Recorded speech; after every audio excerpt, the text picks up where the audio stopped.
तो hi friends, आपका एक बार फिर से विवाह आनंद ब्लॉग में स्वागत है। हनुमान जी यानी चमत्कार का दूसरा नाम। पौराणिक काल से बजरंगबली का नाम चमत्कारों से जुड़ा हुआ है। चाहे फिर सीने में बैठे श्री राम जानकी के दर्शन करवाना हो या फिर लक्ष्मण जी को जीवित करने के लिए सजीवन बूटी लेकर आना हो।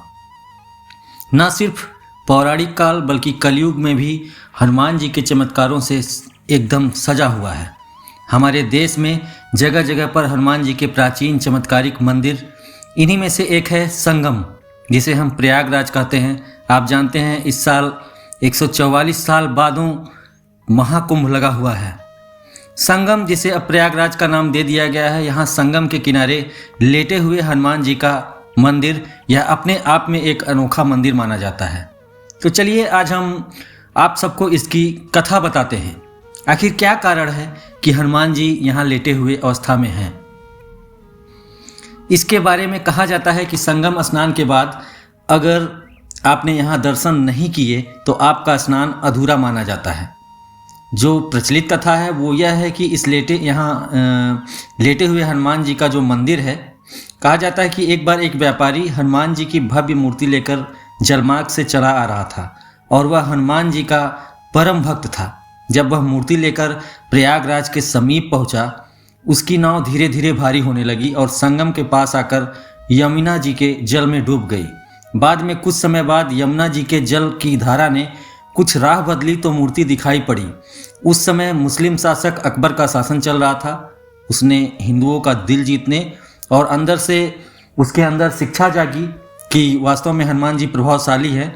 तो हनुमान जी के डर के वजह से भी कि वो मेरी रक्षा करेंगे, यह सोचकर उसने हनुमान जी की मूर्ति की स्थापना करवा दी। लेकिन ये निराधार कथा लगती है, क्योंकि इसके बारे में कोई बहुत ज़्यादा प्रमाण नहीं है। क्योंकि पुराणों की रचना वेदव्यास जी ने की है, आप सभी जानते हैं, जिनका काल द्वापर युग में था। इसके विपरीत अकबर का शासन जो है वो 14वीं शताब्दी का था। अकबर शासन के बहुत पहले ही पुराणों की रचना हो चुकी थी।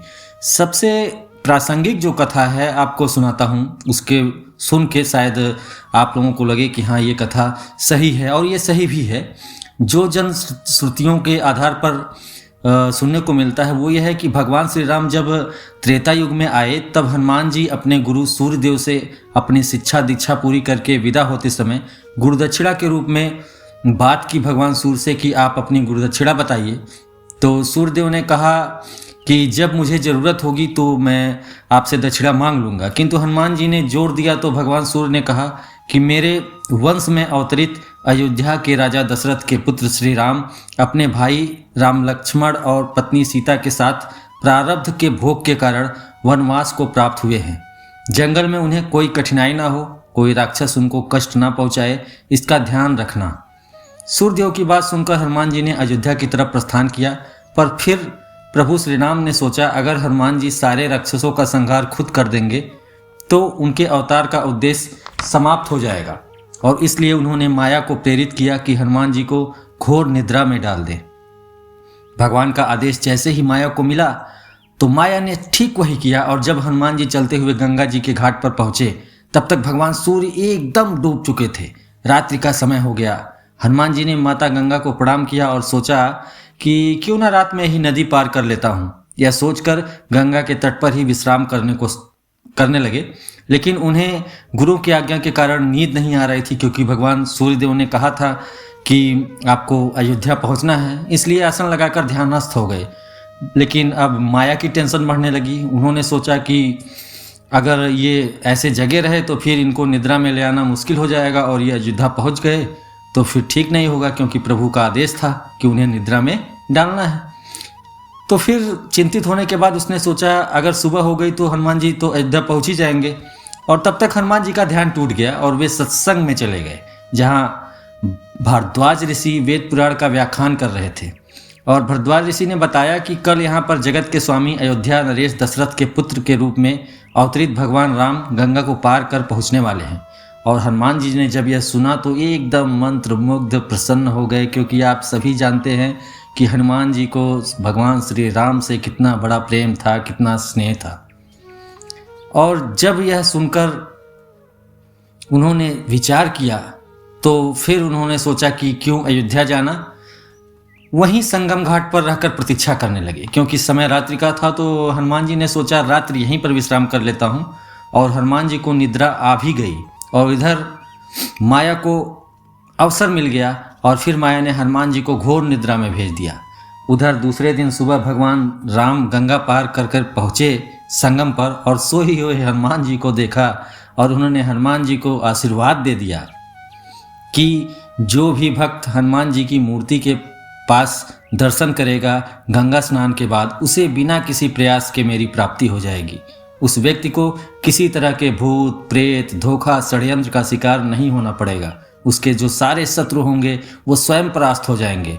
और यह वरदान आज सही भी साबित होता है। अगर हम प्रयागराज में स्नान करने के बाद लेटे हुए हनुमान जी का दर्शन करते हैं तो ये सारी चीज़ें सही साबित होती हैं। कहने को तो यह भी कहा जाता है कि 600 से 700 साल पुराना यह मंदिर है। कहा यह भी जाता है कि कन्नौज के राजा की जब कोई संतान नहीं थी तो गुरुजी ने उपाय बताया कि हनुमान जी की ऐसी प्रतिमा का निर्माण करवाओ जो राम लक्ष्मण की नागपाश से छुड़ाने के लिए पाताल में गए थे। उस समय का सीन था। हनुमान जी का जो विग्रह है विंध्याचल पर्वत से बनवा कर लाया जाना चाहिए, लेकिन जो प्रतिमा थी वह नाव से लाई जा रही थी विंध्याचल पर्वत से, लेकिन नाव बीच में टूट गई और प्रतिमा जलमग्न हो गई। राजा को देखकर बहुत दुख हुआ और फिर जब जल स्तर कम हुआ तब वह बाबा बालगिरी महाराज को मिली वो प्रतिमा। उसके बाद उसे बालगिरी महाराज ने राजा को दिया और फिर राजा ने मंदिर का निर्माण करवाया और वह मंदिर तब से लेटे हुए हनुमान जी का मंदिर प्रयाग किनारे है। तो ये कहानी थी प्रयागराज में लेटे हुए हनुमान जी के मंदिर की। तो मैं आपसे अब विदा लेना चाहूँगा। तो ये भगवान से प्रार्थना भी करूँगा कि भगवान बालाजी महाराज बाबा नीम करोली महाराज की कृपा आप सब पर बनी रहे। आपके लिए ऐसे ही कहानियाँ मैं लेकर आता रहूँगा, ऐसे ही कुछ फैक्ट्स लेके आता रहूँगा जिन्हें सुनकर जिन्हें जानकर आपके जीवन में कुछ लाभ प्राप्त हो। तो मैं आप सबसे विदा चाहता हूँ। अगले वीडियो तक के लिए आपको ढेर सारा प्यार, ढेर सारा नमस्कार, प्रणाम।